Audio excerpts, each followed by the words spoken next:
রাসূল করিম সাল্লাল্লাহু আলাইহি ওয়াসাল্লাম ইরশাদ করেছেন, মা রুজিকা আবদুন খায়রান লাহু ওয়ালা আওসা মিনাস সাবর। বান্দাকে আল্লাহ যত নিয়ামত দান করেন, এর মধ্যে ধৈর্য থেকে উত্তম, ধৈর্য থেকে ব্যাপক প্রয়োজনীয় অন্য কোন নিয়ামত আল্লাহ বান্দাকে দান করেন না। সূরাতুল মুমিনুনের 111 নম্বর আয়াত আল্লাহ বলেছেন, আমি বহু মানুষকে জান্নাত দিব শুধুমাত্র ধৈর্যের কারণে। তাহলে সূরাতুল আসর আল্লাহ বলে দিলেন পৃথিবীর সকল মানুষ ব্যর্থ, তবে 4 গুণে গুণান্বিত মানুষ ব্যর্থ নয়। ইমানদাররা ব্যর্থ নয়, ভালো কাজ যারা করে তারা ব্যর্থ নয়। যারা মানুষকে ভালো কাজের সত্যের আদেশ দেয়, মন্দ কাজ থেকে বারণ করে, তারা কোনোদিন ব্যর্থ নয়। নিজে ধৈর্য ধারণ করে ধৈর্যের জন্য একে অপরকে পরামর্শ দেয়, শিক্ষা দেয়, এরাও কি নয়? ব্যর্থ নয়। আল্লাহ রাব্বুল আলামিন সূরাতুল মুমিনুনের 111 নম্বর আয়াতে বলে দিলেন, এরা তো ব্যর্থ নয়, বরং এরা সফল ব্যক্তি। নবীজি তো এক হাদিসের মধ্যে বলেই ফেলেছেন, বলেছেন, বড় বুজুর্গ মুত্তাকি হতে চাও, বড় ইবাদত গুজার হতে চাও, প্রতিদিন 70, 80 আর 100 রাখার দরকার নেই, গুনাহ থেকে বেঁচে থাকো। বিপদের সময় যদি কেউ ধৈর্য ধারণ করে, কষ্ট পাওয়ার পরে যদি কোনো অভিযোগ না দেয়, এর মাধ্যমে আল্লাহ রাব্বুল আলামিন বান্দার গুনাহ মাফ করে দেন।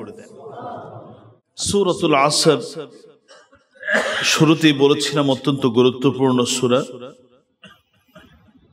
সাহাবায়ে কেরাম রিদওয়ানুল্লাহি তাআলা আলাইহিম আজমাইন পরস্পরের সাথে যখনই সাক্ষাৎ হতো, সালামের পরে সর্বপ্রথম তারা সূরাতুল আসর আদান প্রদান করতেন। একজন তেলাওয়াত করতেন, আরেকজন শুনতেন। যত গুরুত্বপূর্ণ মিটিংই হতো, মিটিং শেষ করে যাওয়ার আগে সূরাতুল আসরের তেলাওয়াত করতেন, শুনতেন। আমরা সেজন্য এর গুরুত্ব বুঝাবার জন্যই মূলত অনেকগুলো জুমাতে সূরাতুল আসর নিয়ে আলোচনা করেছি। আল্লাহ রাব্বুল আলামিন শপথ করে পরিষ্কার করে বললেন, পৃথিবীতে যে যেই পেশাই থাকুক না কেন, পৃথিবীতে মানুষ যে বংশেরই হোক না কেন,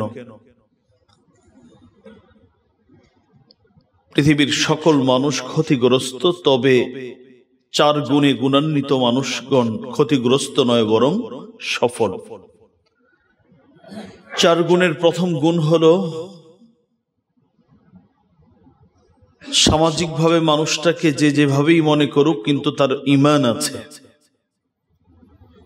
ঈমানের চর্চা করে, ঈমান অন্তরে লালন করে, ঈমান অনুযায়ী, ঈমানের দাবি অনুযায়ী কাজ করে, তার ঈমান আছে, 1 নম্বর। 2 নম্বর হলো ওয়া আমিলুস সালিহাত, ভালো কাজ করে। 3 নম্বর ওয়া তাওয়াসাউ বিল হক, সত্যের ব্যাপারে একে অপরকে পরামর্শ দেয়, নির্দেশনা দেয়। এই 3 গুণে গুণান্বিত মানুষকে আল্লাহ রাব্বুল আলামিন বলেছেন, এরা ব্যর্থ নয়, এরা ক্ষতিগ্রস্ত নয়, বরং এরাই হলো সফল। আমি কোরআন এবং হাদিসের আলোকে বিস্তারিত আলোচনা করেছি, এবং এই প্রতিটি কাজকে আল্লাহ রাব্বুল আলামিন সফল ব্যক্তির গুণ বলে কোরআন এবং সুন্নাহর মধ্যে আল্লাহ এবং রাসূল ইরশাদ করেছেন। আজকে সর্বশেষ অংশটি ওয়াতাওয়াসাউ বিস সাবর। আল্লাহ রাব্বুল আলামিন বলেন, সকল মানুষ ক্ষতিগ্রস্ত, তবে ওই সকল মানুষ ক্ষতিগ্রস্ত নয় যারা একে অপরকে ধৈর্যের ব্যাপারে পরামর্শ দেয়, একে অপরকে ধৈর্য ধারণ করতে নির্দেশনা প্রদান করে। এই মানুষগুলো ব্যর্থ নয়, বরং এই মানুষগুলো সফল। মুহতারাম হাজিরিন, ধৈর্য এ সম্পর্কে আল্লাহ রাব্বুল আলামিন বিভিন্ন ভাবে, ইমাম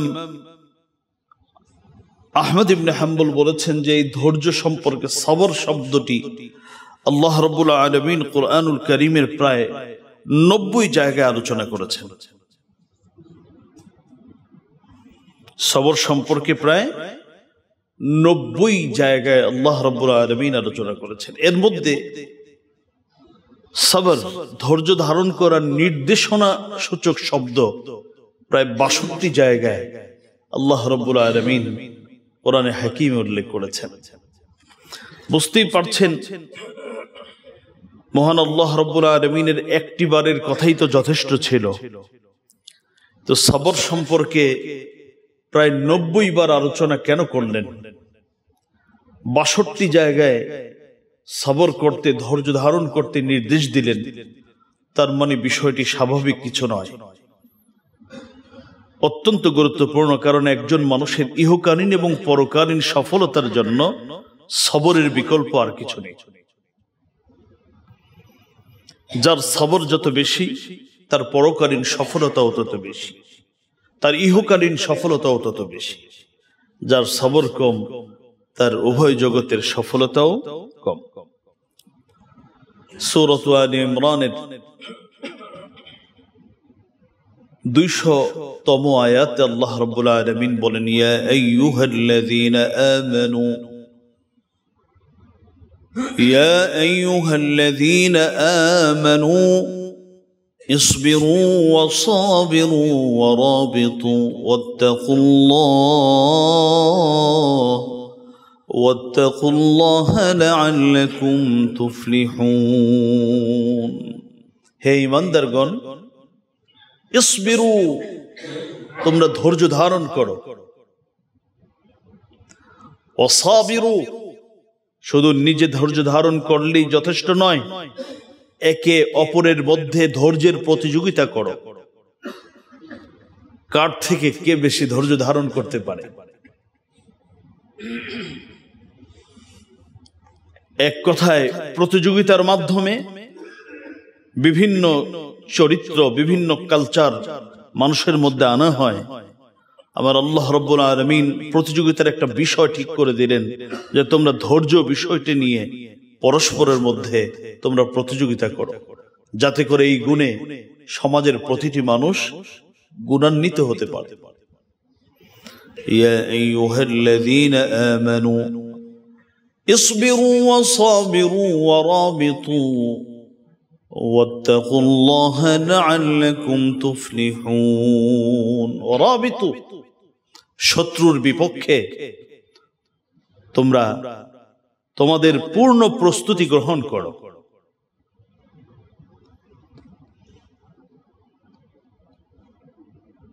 যে কোনো সময় তোমাদের ঈমান, তোমাদের স্বাধীনতা যে কেউ এখানে হস্তক্ষেপ করতে পারে।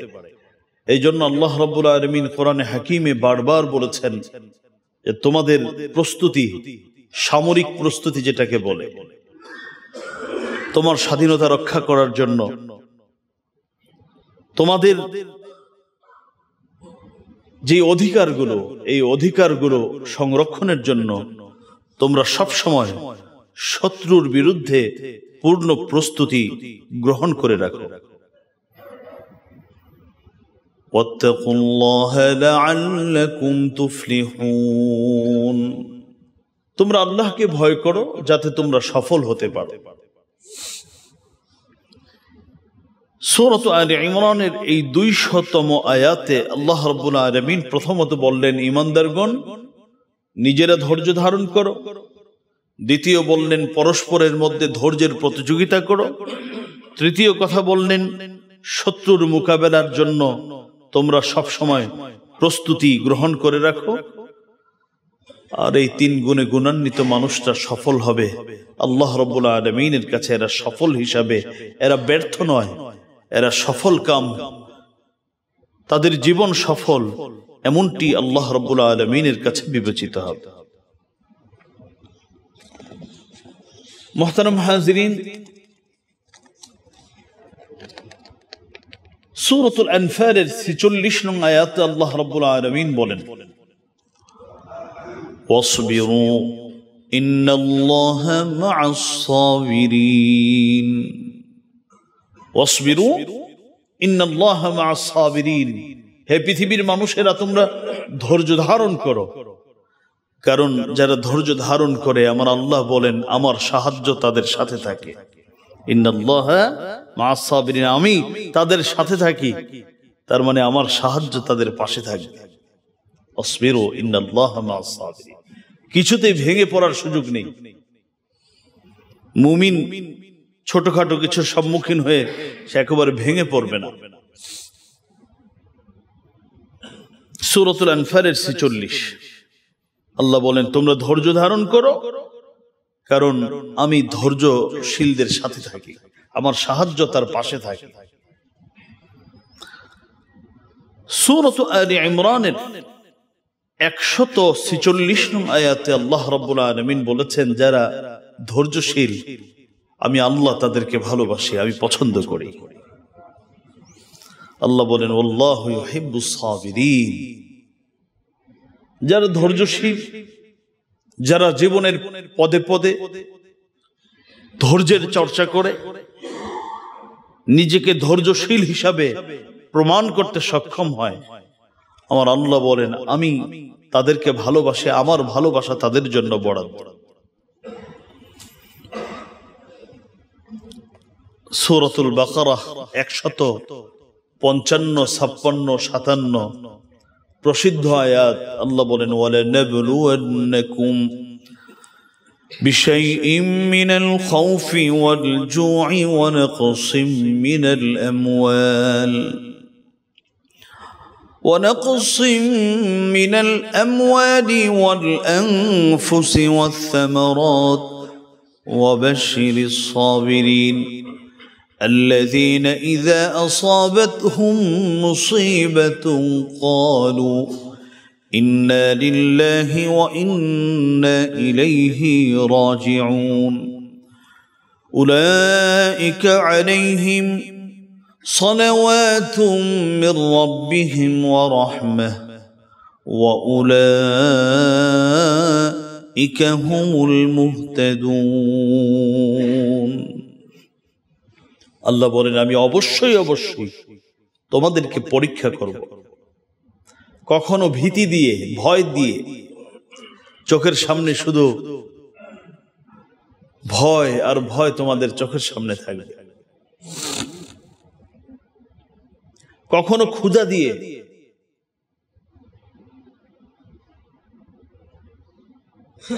কখনো তোমাদের সম্পদ হানি করে তোমাদের সম্পদ নিয়ে গিয়ে আমি তোমাদেরকে পরীক্ষা করব। কখনো শুধু সম্পদ নয়, তোমাদের জান নিয়ে আমি তোমাদেরকে পরীক্ষা করব। কখনো ফসলাদি, ফল ফলাদি নষ্ট করে দিয়ে আমি তোমাদেরকে পরীক্ষা করব। ওয়াবাশশিরিস সাবিরিন, হে নবী যারা ধৈর্যশীল তাদেরকে আপনি সুসংবাদ শুনিয়ে দিন। কি সুসংবাদ? আল্লাহ রাব্বুল আলামিন সূরা আলে ইমরানের 200 নম্বর আয়াতে বললেন তারা সফল। সূরাতুল আনফালের 46 নং আয়াতে বললেন আমার সাহায্য তাদের পাশে। সূরাত আলে ইমরানের 146 নং আয়াতে আল্লাহ বলেছেন আমার ভালোবাসা তাদের জন্য বরাদ্দ। আরো আছে, আরো অনেক পুরস্কার। কোন আয়াত আল্লাহ বলছেন তাদেরকে আল্লাহ রাব্বুল আলামিন বিনা হিসাবে জান্নাত দিবে, এই সুসংবাদ শোনায় দেন। কোন আয়াতে আসছে আল্লাহ রাব্বুল আলামিন বলেছেন, এই সামনেই আসছে, তারা হেদায়েত প্রাপ্ত, আমার পক্ষ থেকে তাদের জন্য ক্ষমা রয়েছে, আমার পক্ষ থেকে তাদের জন্য বিশেষ দয়া রয়েছে। এই সকল সুসংবাদ আপনি ধৈর্যশীলদেরকে দিয়ে দিন। ওয়াবাশশিরিস সাবিরিন الذين إذا أصابتهم مصيبة قالوا إنا لله وإنا إليه راجعون أولئك عليهم صلوات من ربهم ورحمة وأولئك هم المهتدون। এবার প্রশ্ন হলো ধৈর্যশীল কারা? আল্লাহ বলেন আল্লাযীনা ইযা আসাবাতহুম মুসিবা, যখন বিপদের সম্মুখীন হয়, মুসিবতের সম্মুখীন হয়, ক্বালু, তারা মুখ থেকে বলে ফেলে, ইন্না লিল্লাহি ওয়া ইন্না ইলাইহি রাজিউন, আমরা সকলেই আমার আল্লাহর, আমার সম্পদও আল্লাহর ছিল, আমার সন্তানও আল্লাহর দেওয়া ছিল, আমার মিল ফ্যাক্টরি, আমার কোম্পানি আল্লাহর দেওয়া ছিল, আমার এই সম্মান, আমার সবকিছু আমার আল্লাহর পক্ষ থেকে দেওয়া, আমরা সবাই তো আল্লাহর। ইন্না ইলাইহি রাজিউন, আজকে সে আমার সন্তান চলে গেছে, আজকে বাবা চলে গেছে, আজকে আমার সম্পদ চলে গেছে, আজকে আমার সুস্থতা চলে গেছে, একদিন তো আমরা সবাই আল্লাহ রাব্বুল আলামিনের কাছেই ফিরে যাব। ইন্না ইলাইহি রাজিউন। আল্লাহ বলেন, উলাইকা আলাইহিম সালাওয়াতুম মির রাব্বিহিম ওয়া রাহমাহ। আল্লাহ রাব্বুল আলামিন ধৈর্যশীলদের সম্পর্কে বলেন, এরা কারা জানো? আলাইহিম সালাওয়াতুম মির রাব্বিহিম, যাদের প্রতি তাদের রবের পক্ষ থেকে ক্ষমা রয়েছে। অর্থাৎ ধৈর্যশীল কারা? যাদের জন্য আমার আল্লাহর পক্ষ থেকে ক্ষমা বরাদ্দ। ওয়া রাহমাহ, আল্লাহর পক্ষ থেকে, রবের পক্ষ থেকে বিশেষ দয়া বরাদ্দ রয়েছে। ওয়া উলাইকা হুমুল মুহতাদুন, এবং এরাই হেদায়েত প্রাপ্ত। ইহদিনাস সিরাতাল মুস্তাকিম, সবাই তো পড়ে। আমার আল্লাহ রাব্বুল আলামিন বলেন, তবে যারা ধৈর্যশীল আমি তাদেরকে হেদায়েত দান করেছি, তারা হেদায়েতের পথে আছে। মুহতারাম হাজিরিন, সূরাতুজ জুমার 10ম আয়াতে আল্লাহ রাব্বুল আলামিন বলেন, ইন্নামা ইউওয়াফাস সাবিরুনা আজরাহুম বিগাইরি হিসাব। ইন্নামা ইউওয়াফাস সাবিরুন, আল্লাহ বলেন যারা ধৈর্যশীল তাদের প্রতিদান পূর্ণরূপে প্রদান করা হবে, বেহিসাব তাদেরকে দেওয়া হবে। এই আয়াতের তাফসিরে পৃথিবীর অত্যন্ত উল্লেখযোগ্য একটি কিতাব আত-তাসহিল লিউলুমিত তানজিল লিইবনে জুযাই, আল্লামা ইবনে জুযাই রাহমাতুল্লাহি আলাইহির কিতাব আত-তাসহিল লিউলুমিত তানজিল কিতাবের মধ্যে এই আয়াতের তাফসির সম্পর্কে দুটি কথা এসেছে। একটি হলো যারা ধৈর্যশীল আল্লাহ রাব্বুল আলামিন তাদেরকে অফুরন্ত পুরস্কার দান করবেন। কত দিবেন এটা পৃথিবীর কোনো হিসাব রক্ষক সে এই হিসাব বুঝতে পারবে না। এই জন্য আল্লাহ রাব্বুল আলামিন বলে দিয়েছেন বিগাইরি হিসাব, আমি আমার শান অনুযায়ী ধৈর্যশীলদের পুরস্কার দিব। এটা হলো একটা ব্যাখ্যা। আরেকটা ব্যাখ্যা হলো যারা প্রকৃত ধৈর্যশীল হবে আল্লাহ রাব্বুল আলামিন তাদের কোনো হিসাব কাল কিয়ামতের ময়দানে নেবেন না, বরং তাকে বিনা হিসাবে আল্লাহ রাব্বুল আলামিন জান্নাত দান করবেন। ধৈর্যশীলদের হিসাব আমার আল্লাহ নেবেন না, এটা হলো আরেকটি ব্যাখ্যা। সূরাতুজ জুমার 10ম আয়াত। মুহতারাম হাজিরিন, আল্লাহ রাব্বুল আলামিন মানুষকে অসংখ্য নিয়ামত দান করেন। তবে মুস্তাদরাকে হাকিমের এক হাদিসের মধ্যে আসছে, হযরত আবু হুরায়রা থেকে বর্ণিত, রাসূল করিম সাল্লাল্লাহু আলাইহি ওয়াসাল্লাম ইরশাদ করেছেন, মা রুজিকা আবদুন খায়রান লাহু ওয়ালা আওসা মিনাস সাবর। বান্দাকে আল্লাহ যত নিয়ামত দান করেন এর মধ্যে ধৈর্য থেকে উত্তম, ধৈর্য থেকে ব্যাপক প্রয়োজনীয় অন্য কোন নিয়ামত আল্লাহ বান্দাকে দান করেন না। একদিকে উত্তম, আরেকটা এটা একটা ব্যাপক প্রয়োজনীয়, সব জায়গায় ধৈর্যের প্রয়োজন। আরেকটু পরে আপনারা আরো বুঝতে পারবেন ধৈর্য একজন মানুষের পদে পদে লাগবে। ইহকালীন, আগেই বলেছি, ইহকালীন সফলতা, পরকালীন সফলতার প্রতিটি কাজের পিছনে আমাকে আপনাকে ধৈর্য রাখতে হবে। এই জন্যই নবীজি বলেছেন, ধৈর্য থেকে বেশি উত্তম, ধৈর্য থেকে বেশি প্রয়োজন, ব্যাপক প্রয়োজনীয় কোন নিয়ামত আল্লাহ বান্দাকে দান করেননি। যে ধৈর্য পেয়েছে তাকে চিন্তা করতে হবে, আমি হাজার কিছু থেকে বেশি কিছু পেয়েছি, কারণ এটা হলো সর্বোত্তম এবং এটা হচ্ছে সব সময় আমার প্রয়োজন। ঘরে প্রয়োজন, বাহিরে প্রয়োজন, কাজে প্রয়োজন, পড়ায় প্রয়োজন, নামাজে প্রয়োজন, সব ক্ষেত্রে আমার ধৈর্য প্রয়োজন। মুস্তাদরাকে হাকিমের হাদিস। হযরত বিকদাদ রাদিয়াল্লাহু তাআলা আনহু থেকে বর্ণিত আবু দাউদ শরীফের এক হাদিসে রাসূলুল্লাহ সাল্লাল্লাহু আলাইহি ওয়াসাল্লাম ইরশাদ করেন, ইন্নাস সাঈদ লামান জুন্নিবা আল ফিতান, নিশ্চয় সৌভাগ্যবান ব্যক্তি তো তারা যারা বিভিন্ন ফিতনা থেকে পরিত্রাণ পায়, দূরে থাকার সুযোগ পায়, তারা হলো সৌভাগ্যবান। ওয়ালামান উবতুলিয়া, অথবা ফিতনায় পড়ে গেছে, বিপদে পড়ে গেছে, ফাসাবারা, এবং বিপদে পড়ে ধৈর্য ধারণ করতে পেরেছে, তারাও সৌভাগ্যবান। একটা হলো ফিতনায় পড়েই নেই, সৌভাগ্যবান। আরেকটা হলো ফিতনায় পড়ে গেছে, তবে ফিতনায় পড়ে হাই হুতাশ করেনি, ধৈর্য ধারণ করেছে। আল্লাহ রাসূল বলেন, ফাওয়াহান, কতই না সৌভাগ্য তাদের, কতই না মুবারকবাদ তাদের জন্য যারা ফিতনায় পড়ে অভিযোগ দেয় না, হাই হুতাশ করে না, ধৈর্য ধারণ করে, তারা কতই না ভালো মানুষ। আবু দাউদ শরীফের হাদিস। সেজন্যই সূরাতুল মুমিনুনের 111 নম্বর আয়াত আল্লাহ বলেছেন, আমি বহু মানুষকে জান্নাত দিব শুধুমাত্র ধৈর্যের কারণে। সুবহানাল্লাহ।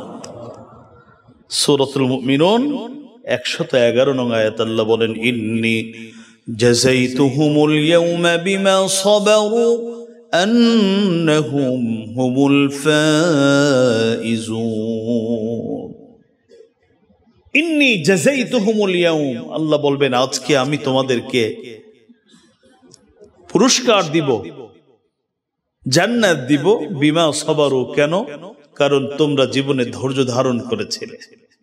ধৈর্যের কারণে আমি তোমাদেরকে কি দিব? পুরস্কার, জান্নাত দিব। আন্নাহুম হুমুল ফাইজুন, আর যারা ধৈর্যশীল তারাই হলো সফল।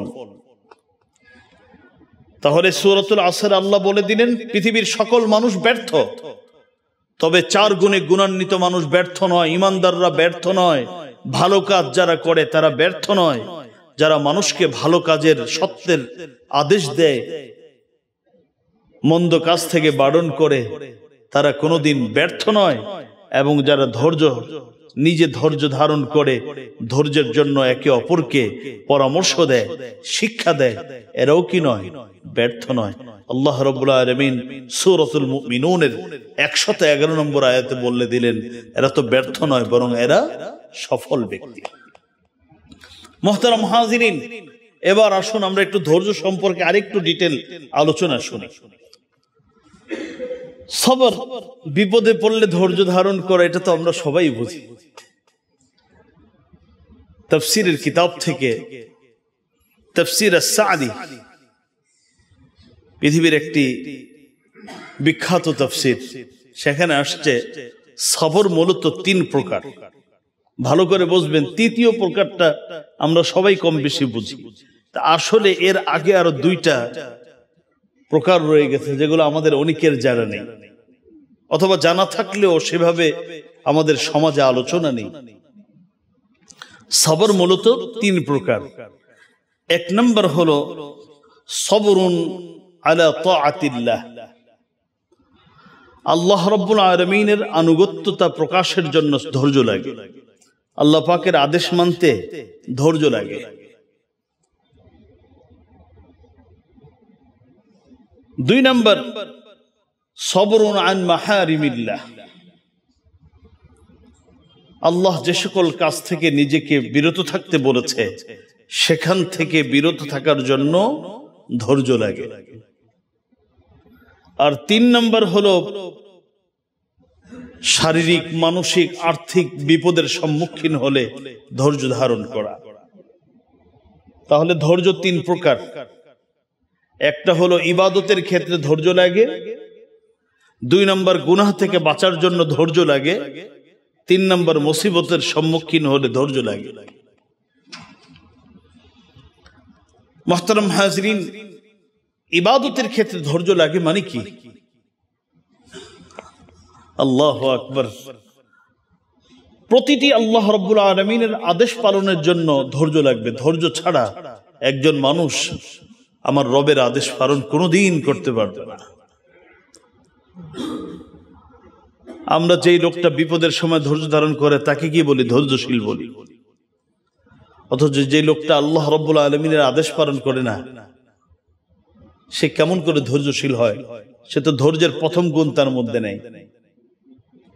ইবাদত, প্রতিটি ইবাদতের জন্য কি দরকার? ধৈর্য দরকার। ধৈর্য ছাড়া ইবাদত করা যায় না। এই জন্যই সূরাত লুকমানের 17 নম্বর আয়াতে হযরত লুকমান হাকিম তার সন্তানকে বলেছিলেন, ইয়া বুনাইয়া আকিমিস সালাতা ওয়া'মুর বিল মা'রুফি ওয়ানহা আনিল মুনকার واصبر على ما أصابك إن ذلك من عزم الأمور يا بني أقم الصلاة হে আমার কলিজার টুকরা সন্তান, তুমি সালাত কায়েম করো, নামাজ কায়েম করো। ওয়া'মুর বিল মা'রুফ, ভালো কাজের আদেশ দাও। ওয়ানহা আনিল মুনকার, অসৎ কাজ থেকে মানুষকে বারণ করো। ওয়াসবির আলা মা আসাবাক, এবং ধৈর্য ধারণ করো। এই কাজগুলো করতে গেলে তোমার ধৈর্যের প্রয়োজন হবে। যেইটা সম্মুখীন হবে তুমি ধৈর্য ধারণ করবে। ইন্না যালিকা মিন আজমিল উমুর। আল্লাহু আকবার। আমরা নামাজ পড়ি, নামাজের জন্য কি ধৈর্যের প্রয়োজন নাই? এই ঘুমটা, সবচেয়ে মজার ঘুমটা কখন হয়? ফজরের ঠিক আগ দিয়ে। সারা রাত বেচারা ঘুমানোর জন্য চেষ্টা করেছে, ঔষধ পানি সেবন করে চেষ্টা, ঘুম আসে না। আর ওই সময় ঘুম থেকে নিজেকে কি করা যায় না? বিরত রাখা যায় না। এরকম একটা আরামের ঘুম ছেড়ে দিয়ে, এই যে শীতকাল গেল, সবার বাসায় তার গরম পানির ব্যবস্থা নেই, ঠান্ডা পানি দিয়ে উযু করা, ধৈর্য লাগে না? মসজিদে হেঁটে হেঁটে সেই দৌড় থেকে আসা, কম ধৈর্যের প্রয়োজন। আপনাদেরকে একটি ঘটনা বললে খুব ভালো বুঝে আসবে।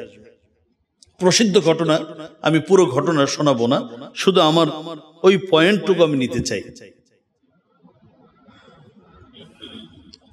সূরাতুস সাফফাত 23 নম্বর পারা 100 আয়াত থেকে নিয়ে 107 আয়াত। হযরত ইব্রাহিম আলাইহিস সালাতু ওয়াস সালাম এবং হযরত ইসমাঈল আলাইহিস সালাতু ওয়াস সালামের মধ্যকার ঘটনা। হযরত ইব্রাহিম নিঃসন্তান দোয়া করলেন, রব্বি হাবলি মিনাস সালিহিন, হে আল্লাহ আমাকে একটা নেক সন্তান দান করো। আল্লাহ রাব্বুল আলামিন বললেন, হ্যাঁ আমি সন্তান দিব, যেহেতু নেক সন্তান চেয়েছো, একটা ভালো নেক সন্তান দিব। ফাবাশশারনাহু বিগুলামিন হালিম, যেই সন্তানের মধ্যে ধৈর্যের গুণ থাকবে, একটা ধৈর্যশীল সন্তান আমি তোমাকে উপহার দিব। فلما بلغ معه السعي قال يا بني إني أرى في المنام أني أذبحك فانظر ماذا ترى قال يا أبت افعل ما تؤمر ستجدني إن شاء الله من الصابرين। হযরত ইব্রাহিম আলাইহিস সালাতু ওয়াস সালাম দোয়া করলেন, আল্লাহ বললেন আমি দোয়া কবুল করলাম, নেক সন্তান যেহেতু চেয়েছো আমি তোমাকে ধৈর্যশীল একটা সন্তান দিলাম। হযরতে ইসমাঈল যখন চলার সক্ষমতা অর্জন করলেন, এখন বাবার সাথে এখানে সেখানে যেতে পারেন। হযরতে ইব্রাহিম স্বপ্নে দেখলেন হযরতে ইসমাঈলকে কি করছেন? আল্লাহর জন্য আল্লাহর পথে জবে করছেন। বিস্তারিত ঘটনা, সংক্ষেপ কথা হলো, হযরতে ইব্রাহিম ইসমাঈলকে বললেন, ইসমাঈল আমি স্বপ্নে দেখেছি, ইন্নী আরা ফিল মানাম আন্নী আযবাহুকা ফানজুর মাযা তারা, আমি তোমাকে আল্লাহর নির্দেশে আল্লাহর জন্য জবে করছি, ফানজুর মাযা তারা, তোমার মতামত জানতে চাই, তুমি কি, তোমার রায় কি? হযরত ইসমাঈল বললেন, ইয়া আবাতি ফাআল মা তু'মার সাতাজিদুনি ইনশাআল্লাহু মিনাস সাবিরিন। বললেন, ইয়া আবাতি ইফআল মা তু'মার, হে আমার শ্রদ্ধেয় বাবা, হে আমার ভালোবাসার জায়গা বাবা, ইফআল মা তু'মার, আপনাকে যেমনটি রব নির্দেশ দিয়েছেন আপনি ঠিক তেমনটি পালন করুন। সাতাজিদুনি ইনশাআল্লাহু মিনাস সাবিরিন, নিশ্চয়ই আপনি আমাকে ধৈর্যশীলদের মধ্যে পেয়ে যাবেন, আমি অধৈর্য হব না। আপনার জন্য নির্দেশ, এটা আপনার রবের আদেশ আপনার জন্য, এটা তো আমার জন্য আদেশ। আমি রবের এই নির্দেশ পালনের ক্ষেত্রে অধৈর্যশীল হব না, আমাকে ধৈর্যশীল পাবেন।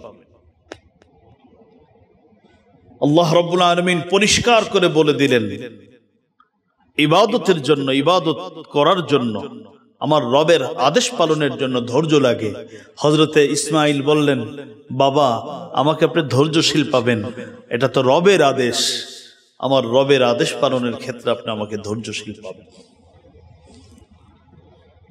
তো ধৈর্যশীল হওয়ার জন্য সর্বপ্রথম আমার রবের আদেশ যে যত বেশি পালন করতে পারে তার ধৈর্যের পরিমাণ তত বেশি, যে যত কম পালন করে বুঝে যাবে সে তত অধৈর্য।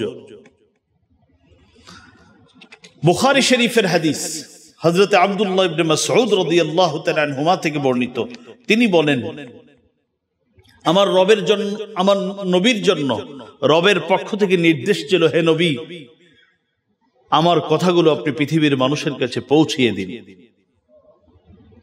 ওয়ানদির আশিরাতাকাল আকরাবিন ওয়াখফিদ জানাহাকা লিমান ইত্তাবা'আকা মিনাল মুমিনিন, নবী আমার কথা মানুষকে বলে দিন, আপনি দাওয়াত পৌঁছিয়ে দিন। নবীজি দাওয়াত শুরু করলেন, আর ওদিক দিয়ে অত্যাচার শুরু হলো।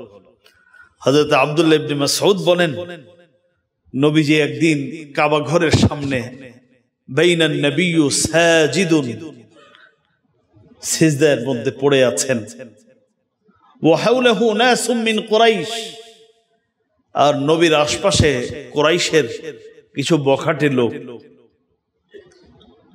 জাআ উকবাতু ইবনু আবি মুঈত বিসালাজ জুরিন, তাদের মধ্যে একটি অন্যতম বখাটে লোক ছিল উকবা ইবনে আবি মুঈত। সে উটের অনেকগুলো নাড়ি ভুঁড়ি নিয়ে সে নবীর কাছে আসলো। ফাকাযাফাহু আলা যাহরিন নবী সাল্লাল্লাহু আলাইহি ওয়াসাল্লাম, এসে নবীর পিঠের উপর এই উটের এত বড় বড় নাড়ি ভুঁড়িগুলো ফেলে দিল। ফালাম ইয়ারফা রাসাহু, নবীজি মাথা উঠাবার সক্ষমতা হারিয়ে ফেললেন। সেজদার মধ্যে তো এখন আর মাথা উঠাতে পারছেন না। আপনারা জানেন কি উটের নাড়িভুঁড়ি অনেক বড় হয়, বিশাল আকারের। ফাজাআত ফাতিমাতু আলাইহা সালাতু ওয়াস সালাম ফাআখাযাতহু মিন যাহরিহি, হযরতে ফাতিমা দূর থেকে দেখছিলেন, যখন এই অবস্থা দেখলেন, বাবার এই অবস্থা, দৌড় দিয়ে আসলেন, এসে বহু কষ্ট করে নবীজির পিঠ থেকে উটের নাড়িভুঁড়ি সরিয়ে দিলেন। এরপরে নবীজি মাথা উঠালেন। বুখারীর হাদিস। এই ঘটনার পরেও আমার নবী এক সেকেন্ডের জন্য জীবনে কোনোদিন তার দাওয়াতি মিশন বন্ধ করেননি, কারণ এটা রবের আদেশ, এটা ইবাদত। ইবাদত পালন করতে তো ধৈর্য লাগবেই। এরকম অসংখ্য হাদিস রয়েছে। ইবাদতের জন্য সর্বপ্রথম ধৈর্য লাগবে। দুই নম্বর ধৈর্য থাকতে হবে গুনাহ থেকে বাঁচার জন্য। গুনাহ থেকে বাঁচা এটা স্বাভাবিক কাজ না। নবীজি তো এক হাদিসের মধ্যে বলেই ফেলেছেন, বলেছেন, বড় বুজুর্গ মুত্তাকি হতে চাও, বড় ইবাদত গুজার হতে চাও, প্রতিদিন 70, 80 আর 100 রাখার দরকার নেই, গুনাহ থেকে বেঁচে থাকো। আল্লাহর নাফরমানি থেকে বাঁচতে পারলেই তুমি মুত্তাকি হতে পারবে। ইত্তাকিল মাহারিম তাকুন আ'বাদান নাস। বড় মুত্তাকি হওয়ার জন্য বেশি নামাজ, বেশি তাসবিহ থেকে গুনাহের কাজ থেকে বেঁচে থাকা বেশি প্রয়োজন। একজন মানুষ প্রতিদিন আল্লাহ পাকের মেহেরবানি 1000 তাসবিহ পড়ে, আবার মাশাআল্লাহ সুযোগ পাইলে আধা ঘন্টা গীবত শেখায়ত করে, লাভ হলো কি? একদিকে হারাম কাজ করলাম, আর একদিকে নফল কাজ। মুহতারাম হাজিরিন, গুনাহের কাছ থেকে বাঁচার জন্য কি লাগে? ধৈর্য লাগে। আপনাদেরকে একটি ঘটনার একটু অংশ বিশেষ আপনাদেরকে বলি।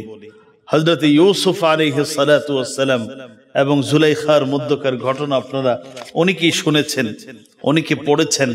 সূরাত ইউসুফ 23 এবং 24 নং আয়াত আল্লাহ বলেন, ওয়ারাওয়াদাতহু আল্লাতী হুয়া ফী বাইতিহা আন নাফসিহি ওয়া গালাকাতিল আবওয়াব ওয়া ক্বালাত হাইতা লাক قال معاذ الله إنه ربي أحسن مثواي إنه لا يفلح الظالمون الله বলেন وراودته التي هو في بيتها عن نفسه হযরত ইউসুফ আলাইহিস সালাতু ওয়াস সালাম জুলাইখার ঘরে, আল্লাহ বলেন যে ব্যক্তিটি তার ঘরে, অর্থাৎ ইউসুফের কথা আল্লাহ বলছেন যে এই ইউসুফের সাথে ওয়ারাওয়াদাতহু জুলাইখা সে অন্যায় কাজ করার ইচ্ছা করল। ওয়াগাল্লাকাতিল আবওয়াব ওয়াকালাত হাইতা লাক, বাড়ির সকল দরজা বন্ধ করে দিয়ে বলল, হাইতা লাক, ইউসুফ আমার কাছে আসো। তিনি বললেন, ক্বালা মাআযাল্লাহ ক্বালা মাআযাল্লাহ ইন্নাহু রাব্বী আহসানা মাথওয়াই ইন্নাহু লা ইউফলিহুল যালিমুন। তিনি বললেন, মাআযাল্লাহ, তোমার কাছে আসা তো দূরের কথা, আমি আমার আল্লাহর আশ্রয় চাচ্ছি, আমি আল্লাহর আশ্রয় প্রার্থনা করছি। ইন্নাহু রাব্বী আহসানা মাথওয়াই, নিশ্চয়ই আমার রব হচ্ছেন উত্তম আশ্রয়ের জায়গা। এই মুহূর্তে আমার তোমার এই অন্যায় কাজ থেকে বারণ করার, দূরে থাকার আমার কোনো জায়গা নেই, কারণ আমার ডানের লোক নাই, বামে লোক নাই, আত্মীয় স্বজন নাই, আর তুমি আজিজে মিসর, মিশরের প্রধানমন্ত্রীর স্ত্রী, আমার একমাত্র বাঁচার জায়গা, আশ্রয়ের জায়গা কোনটা? আমার আল্লাহ। ইন্নাহু লা ইউফলিহুল যালিমুন, তিনি বললেন ইন্নাহু লা ইউফলিহুল যালিম, নিশ্চয়ই জালেম যারা হবে তারা কখনো সফল হতে পারবে না। ওয়ালাকাদ হাম্মাত বিহি ওয়া হাম্মা বিহা লাউলা আন রাআ বুরহানা রাব্বিহি কাযালিকা লিনাসরিফা আনহু السوء والفحشاء ইন্নাহু মিন ইবাদিনাল মুখলাসিন। আল্লাহ বলেন, ওয়ালাকাদ হাম্মাত বিহি, জুলাইখা ইউসুফের সাথে অন্যায় কাজ করার জন্য মনস্থ করলো, ইচ্ছা করলো। ওয়াহাম্মা বিহা লাউলা আর রাআ বুরহানা রাব্বি, আয়াতের অর্থটা ভালো করে বুঝবেন। দ্বিতীয় অংশটা অনেক কোরআন শরীফের অনুবাদে এখানে ভুল আছে। ওয়ালাকাদ হাম্মাত বিহি, জুলাইখা ইউসুফের সাথে অন্যায় কাজ করার ইচ্ছা করলো। ওয়াহাম্মা বিহা লাউলা আর রাআ বুরহানা রাব্বি, আর ইউসুফ যদি আমার নিদর্শন তার চোখের সামনে না আসতো, তাহলে ইউসুফও অন্যায় কাজ করার ইচ্ছা করে ফেলত। কারণ অন্যায় কাজ করার সামর্থ্য আমি ইউসুফের মধ্যেও দিয়েছিলাম, কারণ সে সুপুরুষ ছিল, সে সুস্থ ছিল। তবে আমার কুদরতে যখন আমার নিদর্শন সে সামনে দেখতে পেল, তখন হযরত ইউসুফ আর অন্যায় কাজ করার ইচ্ছা করে নাই। মুহতারাম হাজিরিন, আয়াতে কারিমা থেকে পরিষ্কার হলো অন্যায় কাজ থেকে বিরত থাকা এটা যেমন তেমন ইবাদত না, যেমন তেমন বিষয় না। গুনাহের সামনে যখন আমি পড়ে যাই, আপনি পড়ে যান, দেখবেন গুনাহ থেকে বাঁচা কত কঠিন। নামাজ পড়া থেকেও বেশি কঠিন, দান করা থেকেও বেশি কঠিন গুনাহের থেকে বেঁচে থাকা। হযরতে ইউসুফ আলাইহিস সালাতু ওয়াস সালাম গুনাহ থেকে বাঁচতে পারলেন কেন? কারণ আমার আল্লাহ রাব্বুল আলামিন কুদরত দেখায় দিয়েছেন। আমার আল্লাহ রাব্বুল আলামিনের কুদরতে তিনি বেঁচে গেছেন। না হলে তিনিও হয়তো কি করতেন, এই অন্যায় কাজের প্রতি অগ্রসর হতেন। মুহতারাম হাজিরিন,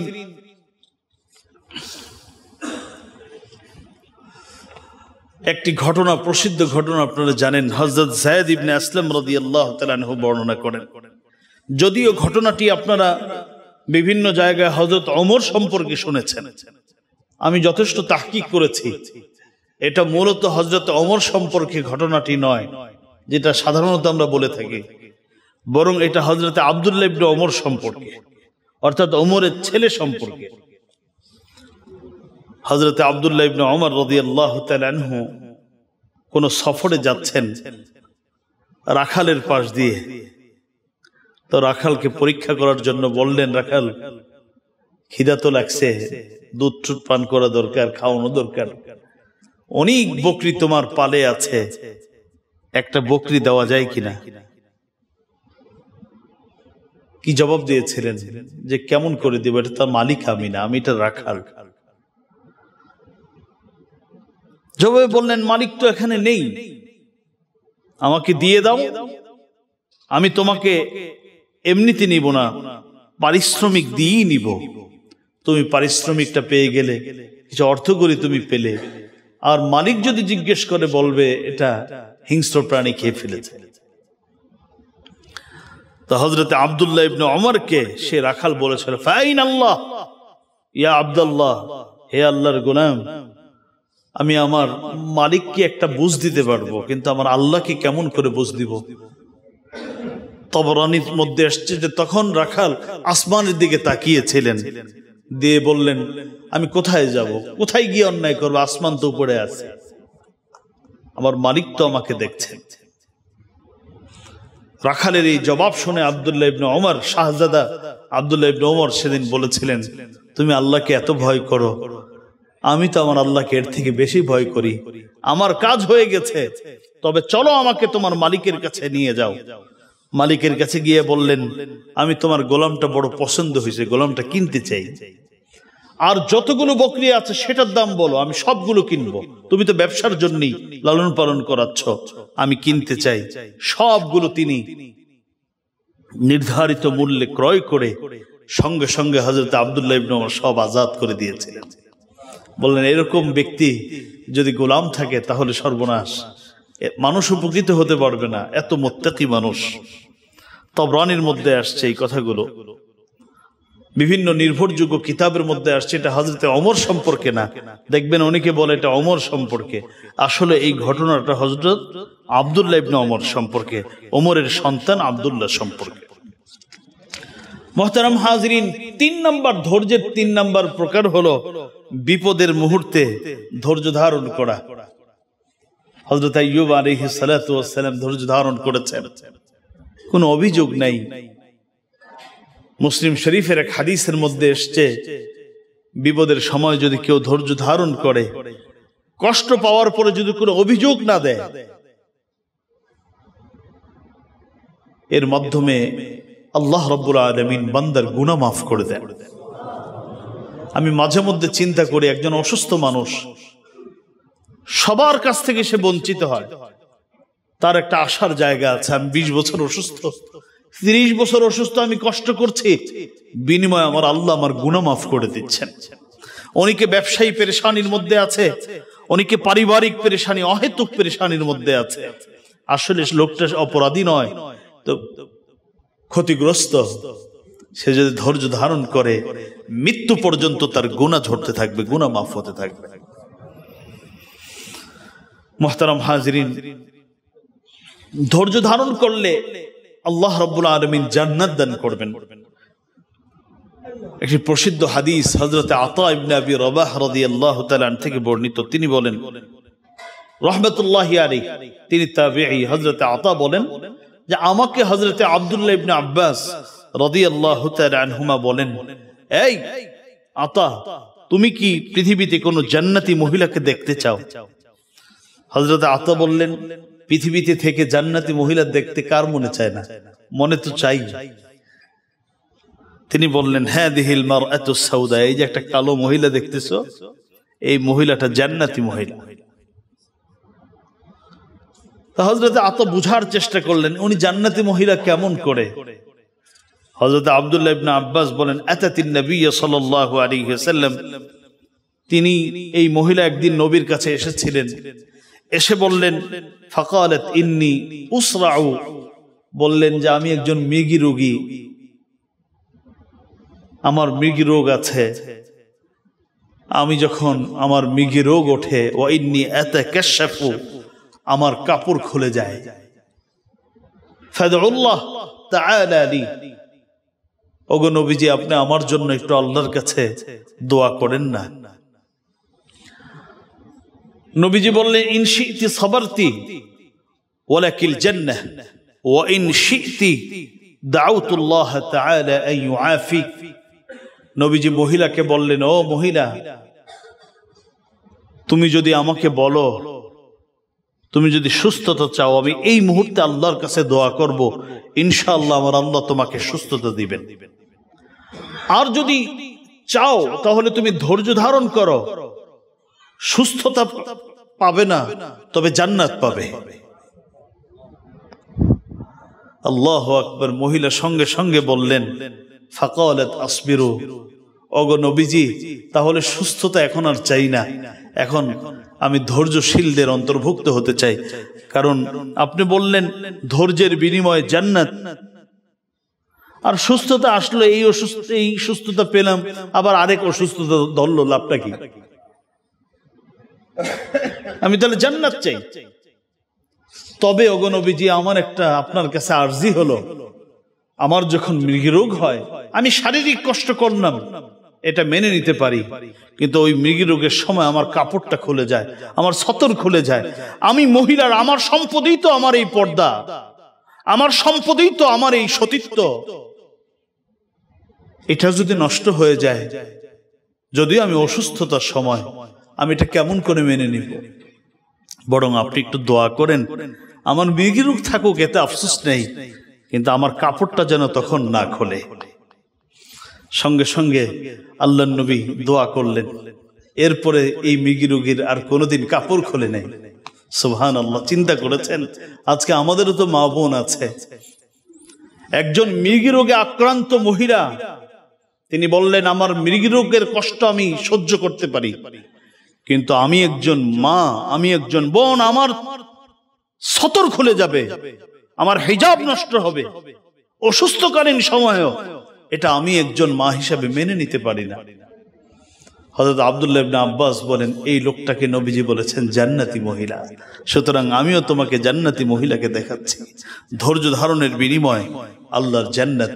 মুহতারাম হাজিরিন, তাহলে ধৈর্য আমার লাগবে, ধৈর্যের প্রতিযোগিতা হতে হবে, তাহলে ইবাদত করার জন্য প্রতিযোগিতা লাগবে, গুনাহ থেকে বাঁচার জন্য প্রতিযোগিতা, ধৈর্য লাগবে, এবং সর্বোপরি বিপদের মুহূর্ত ধৈর্য আমাকে রাখতে হবে।